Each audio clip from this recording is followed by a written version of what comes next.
പെരളശ്ശേരി അമ്പലത്തിൽ നിന്ന് ഏകദേശം 2 മണിയായപ്പോഴത്തേക്കും നമ്മൾ ഇറങ്ങി. നല്ല നട്ടുച്ച വെയിലത്ത് ഇച്ചിരി വെള്ളം കുടിക്കാതെ പറ്റത്തില്ലെന്ന് നമുക്ക് ഉറപ്പായിരുന്നു. അങ്ങനെ 2 കരിക്ക് കുടിക്കാന്നും പറഞ്ഞ് നമ്മൾ വഴിയിൽ നിർത്തി. കരിക്ക് വിൽക്കുന്ന ഭായിയും സൗരവും തമ്മിലുള്ള ആ ഒരു സംസാരമായിരുന്നു ഇവിടുത്തെ ഹൈലൈറ്റ്.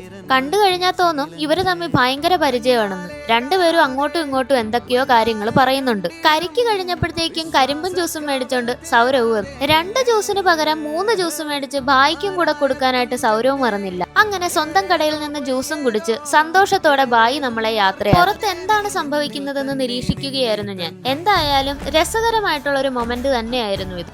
ഇനി നമ്മൾ പോകുന്നത് നേരെ കർണാടകയിലേക്കാണ്. കർണാടകയിലേക്കുള്ള യാത്രക്കിടയിലുള്ള റോഡും അതുപോലെ തന്നെ റോഡ് സൈഡും ഒക്കെയാണ് നിങ്ങളിപ്പോ കാണുന്നത്.